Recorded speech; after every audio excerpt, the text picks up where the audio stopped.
specialty tools, supplies, novelties. The link to the store is in the description. We're installing a complete front IFS suspension in our F100 Resto mod. But before we can do that, we need to install boxing plates and reinforce the frame. Okay, let's get this motor and transmission out of the way so we can access the frame rails. Hey, this is Robert here at Goozy Fabrication. Big shout out to all my DIY guys and gals working on your projects at home. Now we're going to start by cleaning up the frame rails. We've already degreased it. We're using the wire wheel. Get all of the other residue, loose rust off. A little bit of scraping. We want to clean these rails up. Everything's going to be media blasted and powder coated later, but we want everything clean for the moment. Okay, I've already leveled out this frame at 2 degrees. And that's going to allow us to put our cross member, set it at 0. It's going to make life a lot easier. I've also leveled out the frame rails side to side. Very important. Don't skip those two steps. Okay, so here's our boxing plate. And we want to find where it wants to live. Correct position, mark it. Hey, and this is going to be really important. You don't want to skip this. Level that boxing plate out vertically. We don't want it canted in or out. It's going to look bad. And we have to put our cross member in there. That'll affect the gap also. Okay, these frame rails are never equal length. It's a C channel. So in order to make our boxing plates come out right, we're going to have to do a little trimming. PPE, always. If you get hurt, your project doesn't matter anymore. Okay, these boxing plates, they always come with these little moon cutout terminations, and we're going to cut that straight. I will show you why in a minute. I want to make sure we get all the rust out of our welding surfaces and immediate areas. We don't want any issues with porosity or anything like that when we start to weld. Okay, so we're going to get this thing set up, and if you'll notice, we're not putting these plates flush with each other. We're leaving a little step. We're going to tack that into place. And if we need to make any adjustment, now is the time. You can see a little bit of gap. They're not flush. Now we have a place to weld. Next step.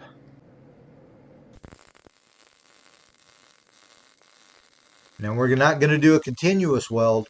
We're going to sequence the welds. Now in the video, it looks like I may be welding pretty fast, but I'm not. I'm allowing a little bit of time to cool in between welds. We never want to do one continuous bead. It may be okay on something like this, but it's just best practice to not get in that habit. Save yourself a lot of trouble down the road. We'll just do things in the correct order every time, and we should be good to go every time. Okay, we're finishing that up. And I'm MIG welding. I could TIG weld this, but there's a reason I'm MIG welding. I want a little bit more weldment. And going back to that box plate, cutting it off flush, well, they always terminate before that cross member. Never made sense to me because we always wanted to extend and weld to the cross member. So we've made this little plate. We're going to get it all lined up so that it looks like one piece, get it welded into place so we can have the maximum strength out of what we're doing. And whether you're doing this for a customer or yourself, always take the time, go the extra mile, do the best that you can. Usually it's not that far between doing something kind of half-baked and doing it the best you can. It's worth the investment. Okay, we're getting this thing welded up. And it's like I mentioned, I'd rather use a MIG on this because I want enough weld. I don't want to come up short, and I'll explain that in a few minutes. Okay, in the comments, I always get the question, hey, what kind of abrasives are you using in your videos? Well, I've laid a few out for you. We're going to go over those. Now, all of these abrasives and the attachments are available in the online store. 3-inch 36 grit Rolex type disc. That fits onto this 3-inch arbor. Now I also carry 2-inch arbors. And for those who aren't familiar, the Rolex type will thread on to that arbor. Very quick change. And what I like best about these arbors. Okay, so we have a smooth shaft and then a hex shaft. Now they'll fit in, the smooth shaft will fit into any tool with a collet like this, but these will also work with your drill. If you have an electric or cordless drill at home, no problem, you're good to go. You can use that Rolex disc. Okay, flap wheel. This is 60 grit. These are awesome for finishing off metal, doing metal finishing. They come in different sizes. 4.5-inch flap wheel, 60 grit also. Now, if you have a larger surface, they'll knock that surface down really fast and easy.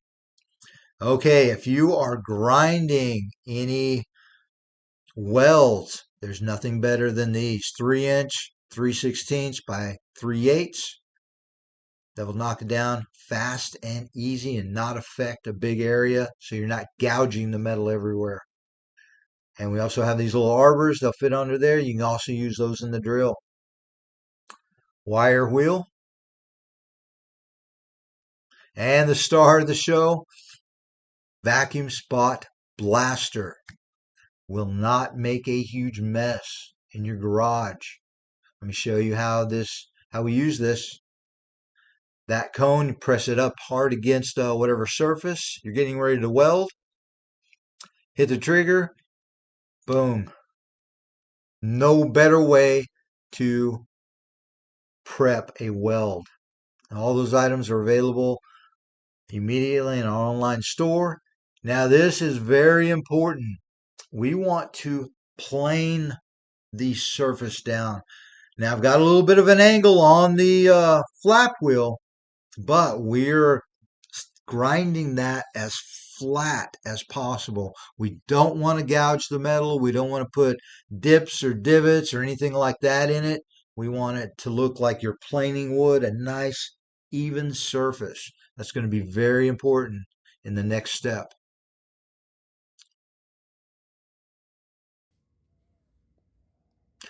Top and side are done. This is what you want it to look like. Now, frame rails aren't a true 90 when you go over the corner.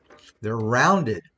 But since we've set it up like this and we've made everything really nice and flat, and we've got this edge, what we can do now is come back and lightly contour that edge from a 90 to a rounded contour. And that goes back to the way we set the plate onto the frame rail. We left a little ledge so that we could get a very nice weld in there. Now we're not taking the weld out by grinding. We're keeping the maximum strength with the look. You never want it to look pretty but not have strength. Don't weld or grind all of your weld off. Huge no-no. I see people do that a lot. And it's really easy to do, but it's all in the fit up and prep. Okay, we're coming back with our little flap wheel. That's going to take out any harsh grinding marks. And getting down to a metal finish, you just use progressively finer sanding or abrasives. Everything's looking really nice. Really happy with the way everything's going. And it's like I mentioned, this is going to be all disassembled and media blasted, then powder coated. And once it is, man, this is going to look like the factory did it. Now, of course, we're going to come back and fill in all those little holes on top, make it nice. But for boxing the frame rail, yeah, we're finishing it off with this 36 grit, just kind of tying it in all together to make it really easy to media blast.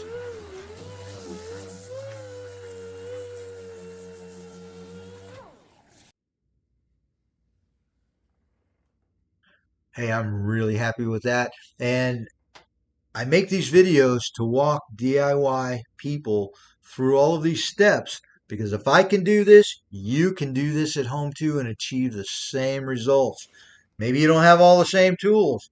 Well, you can substitute or borrow some or invest, but you can do this level of work at home. You can do professional work at home.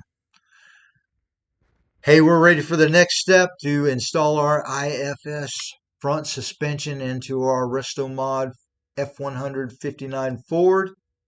Everything looks great. Stay tuned for that. It's going to be the full front suspension install. Big shout out to all our followers, supporters. Go to the store. Check that out. Like, subscribe, leave comments. And as always, thank you for watching.